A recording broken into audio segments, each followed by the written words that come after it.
Hi, I'm Kroglander, and welcome back to Die Hard Vendetta. And in this part, we'll be visiting a very familiar location to fans of the franchise. Hey, Al. John! You're okay. I thought we'd lost you there. Yeah, I'm fine. And I've got some good news. Oh yeah, what's that? You bringing me some donuts? Close. Listen, their missile's not going anywhere. It's been deactivated. All right, cowboy, you did good. And nice timing. The governor was about to have my ass.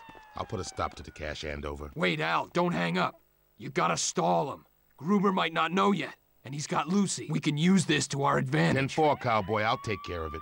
We'll do our best to stall him. You just get your ass over here.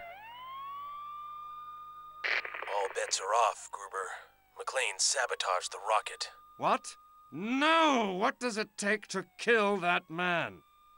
I don't know, but if you've got a backup plan, I suggest you implement it now. I'm on my way over.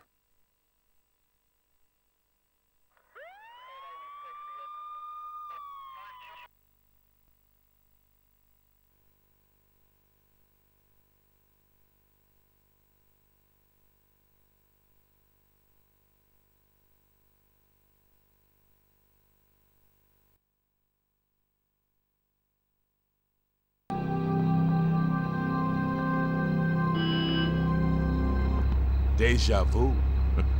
Yeah, I never thought they'd let me back here. Lucy's still alive. Gruber took her inside a few minutes ago. We haven't heard from him since. How much support does Gruber have? Lots. We sent a SWAT team in 10 minutes ago, but we've lost contact. I got another team about to go in. John, you know this place better than the architect. Do you want to lead them? And this level theme is really a really good idea for the game. It's Nakatomi Plaza, the setting of the first movie, if you're not sure. Well, according to Al, we do get a whole SWAT team in with us. It's an ambush! I'm just calling bullshit on that, because that grenade killed those three men, but it took like 3 health off me. The fact that this level starts you off with an ambush does show the difficulty of these later levels. But I would advise you to essentially take cover between shots and be accurate with the shotgun, obviously. What the hell is going on in there? You're gonna need another SWAT team. And you should be fine. Waiting for us. John, stay put. We'll cut through the doors. I'm not waiting around while he's still got Lucy. I'm going in. And of course, this isn't the first time Nakatomi Plaza has been done in a Die Hard game. There was the original NES game, as well as the Die Hard Trilogy game for the PlayStation. But I guess the point of doing it here is to give the developers a chance to redo Nakatomi Plaza with PS2 GameCube graphics. Always cautious. Now, to talk about Die Hard 1, the movie, it's definitely a classic of the action genre. John McClane is sort of a grouchy cop who's a one-man army against an actual army. Sort of uses stealth and guile to defeat his enemies. And that's a quality they definitely carried over in this game. So that's something I give the developers credit for. Oh, great. And John McClane is about to get the Skype call from hell. Ah, John McClane. I've been expecting you. I'm sure you will appreciate the irony in my choice of location. This ending here, where it all began so many years ago, makes it all the more satisfying. Only this time, I'm afraid to say, it's your turn to die. Sorry, Gruber. I'm not planning on dying just yet. McClane, you are quite an irritating man and very hard to kill. However, this time I'm afraid there is no way out. There will be no last-minute escape.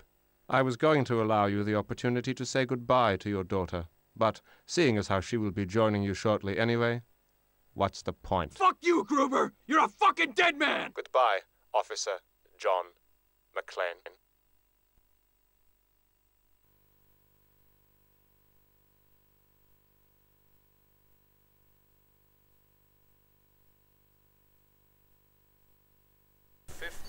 You know, here's an idea.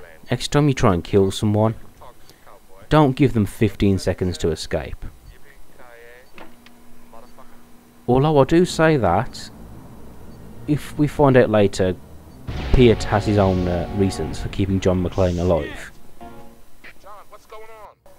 Building's gonna need another paint job and a shitload of plate glass. Now, to talk about the character of Piet Gruber there, he's actually the son of Hans Gruber, the villain from the first movie, which explains why we're here, I suppose. But yeah, he's okay.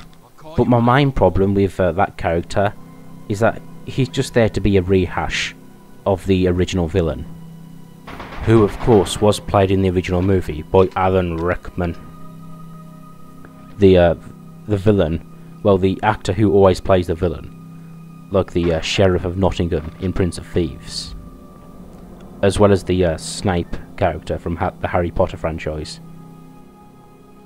Although in those movies it's more ambiguous, so a good step up for the actor there, going from obvious villain to sort of ambiguous villain.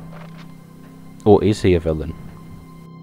And actually, as much as I enjoy the story, the big famous villain from the first movie has actually a son, is really quite fanfic-ish. It's quite obvious.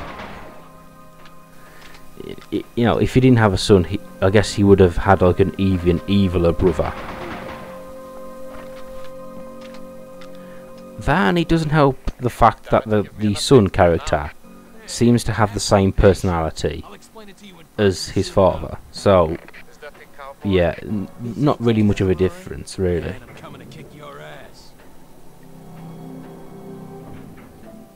Welcome to the 24th. So for this section of the level, it's pretty much we go floor to floor, taking out enemies, picking up items, and it's actually a section you could probably get lost on, just because you wouldn't necessarily think to return to the point where you just came from.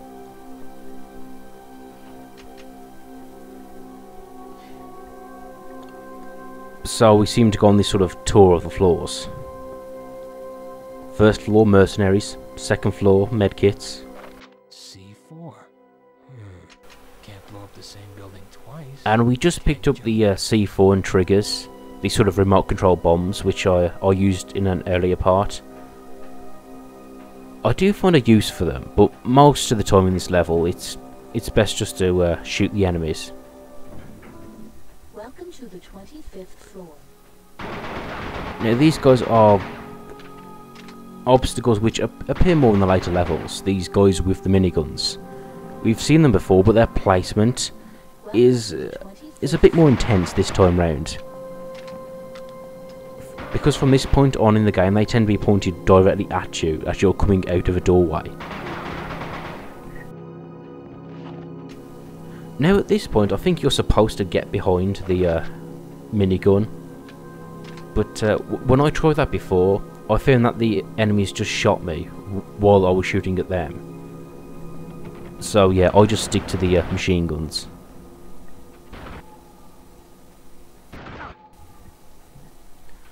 Now something you don't see in these later levels is civilians, or you don't see too many of them. Like throughout this level we do, yeah, spoilers, we do rescue Lucy later on, but there's no like office workers. And I think that's... It makes sense in these later levels, but that's kind of a shame, because one of my favourite levels from this game is the Hollywood Boulevard. And that's because it's full of NPCs going about their business. It kind of feels like a real place. Is that the cowboy?